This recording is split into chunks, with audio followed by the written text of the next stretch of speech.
Buenos días, jóvenes. La clase que vamos a ver el día de hoy es la molécula del agua. Pero para esto tenemos que definir unos objetivos. Y nos dice el primer objetivo, que es explicar en forma breve la estructura y composición del agua. Ya sabemos, todos lo sabemos desde que estamos en primaria, la composición, que es 2 hidrógenos y un oxígeno para los estudiantes de la carrera de Química y Farmacia. También otro objetivo es señalar la importancia del balance hídrico, ingreso y pérdida en el ser humano. Aquí les señalo la molécula de agua, pero también tenemos que agua significa o viene del latín agua, que es la molécula más abundante de todas las que integran a los seres vivos. También nos dice que la naturaleza físico-química del agua, así como su abundancia y distribución, hacen de esta especie química la más importante de todas las conocidas. Continuamos hablando sobre el agua y nos dice que es la más abundante de las moléculas que conforman a los seres vivos.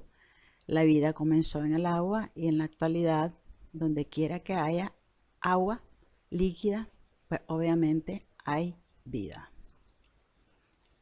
Aquí tenemos algunos cuantos elementos como el sodio, el cloro, el calcio, y nos habla también sobre el agua, que nos dice que el 50-70% corresponde al peso corporal, líquido intracelular 40-50%, el magnesio, el fósforo y el sulfato, líquido extracelular 20%, como es el calcio, el sodio y el cloro.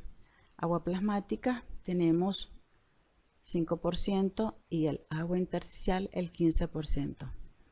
Aquí nos dice que el cerebro se compone en un 70% de agua, la sangre en un 80%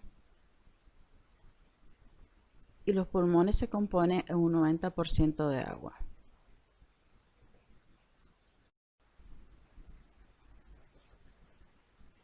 El balance hídrico es cuando la cantidad de líquido que entra al cuerpo es equivalente a la cantidad que se pierde.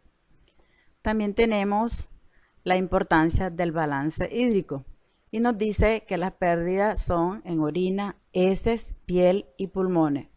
El ingreso, como todos sabemos, son bebidas, alimentos, agua de oxidación.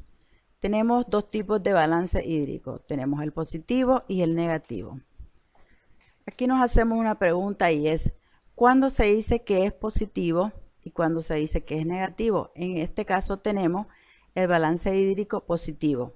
Este se presenta cuando los ingresos son mayores que los egresos o los egresos son menores que los ingresos. Por ejemplo, 2000 ml o 1500 ml igual a 500 ml. Se orina menos cantidad de la que se ingiere. Luego tenemos la pregunta, ¿cuándo se dice que es balance hídrico negativo? Se presenta cuando hay una disminución de los ingresos o un exceso de los egresos. Tenemos como ejemplo 1700 o 2300 ml se orina más cantidad de la que se ingiere. Nos habla sobre la ingestión y excreción del agua. La ingestión media es de 2700 ml, bebida 1300 ml, alimentos 900 ml, oxidación metabólica 500 ml. En cuanto a la excreción tenemos 2700 ml, respiración 500 ml, transpiración, evaporación 700 ml, orina 1400 ml y por último tenemos la S con 100 ml. Como les decía anteriormente, hablamos sobre la estructura del agua, constituida por dos átomos de hidrógeno y un átomo de oxígeno. Cada uno de los átomos de hidrógeno está unido a un átomo de oxígeno por un enlace covalente polar. Tenemos las propiedades. Nos dice que 1 litro de agua equivale a 1 kilogramo. Todos conocemos las propiedades del agua: densidad, calor específico, tensión superficial, disolución y transparencia. También conocemos todos los estados del agua, desde que nosotros empezamos a estudiar lo que es la naturaleza, es uno de los principales temas que nos explican, ¿verdad? Como son vapor, sólido, líquido, gaseoso.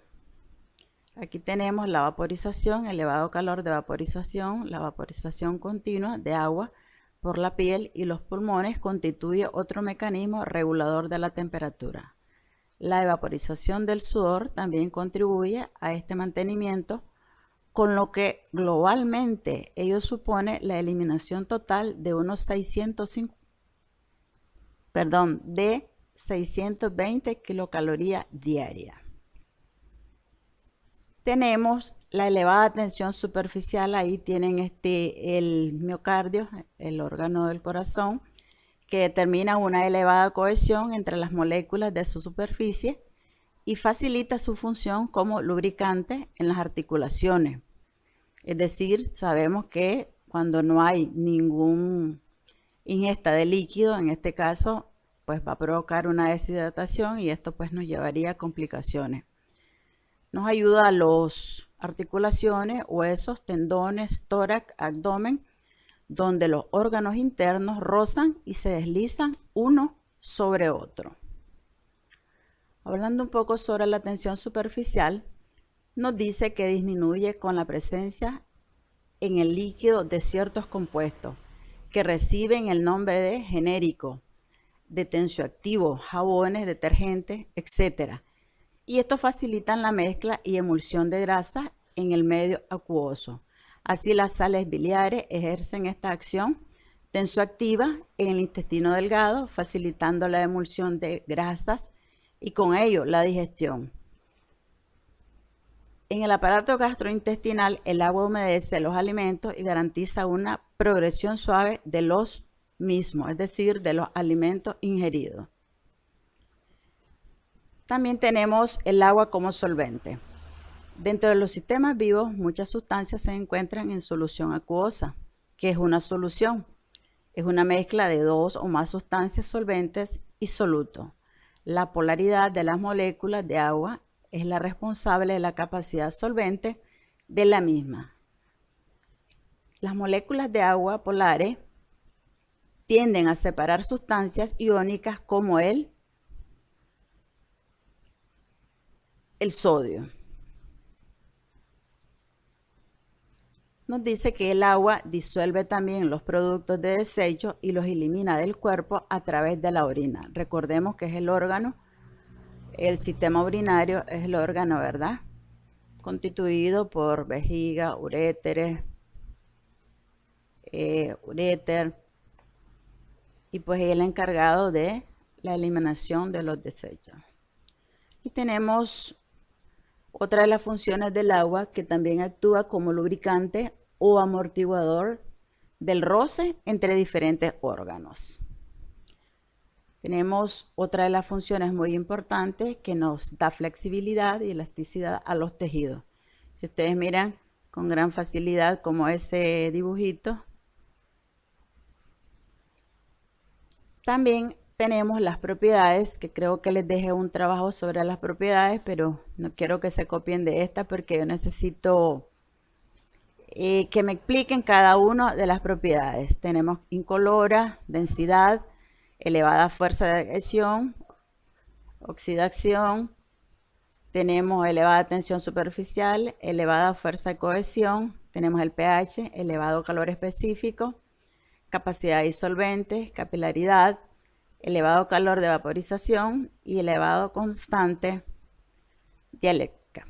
También tenemos, hablando un poquito más de las propiedades, físico-química del agua, única sustancia natural que se encuentra en sus tres estados. Todos conocemos los estados del agua, ¿verdad? Que son sólido, líquido y gaseoso. Ya para finalizar, hablamos sobre el calor del agua y decíamos que este varía según su estado. Tenemos que es de sabor insípida y de color inodoro. Muchas gracias.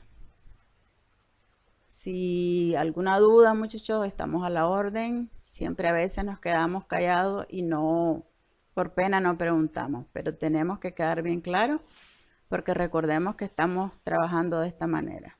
Muchas gracias.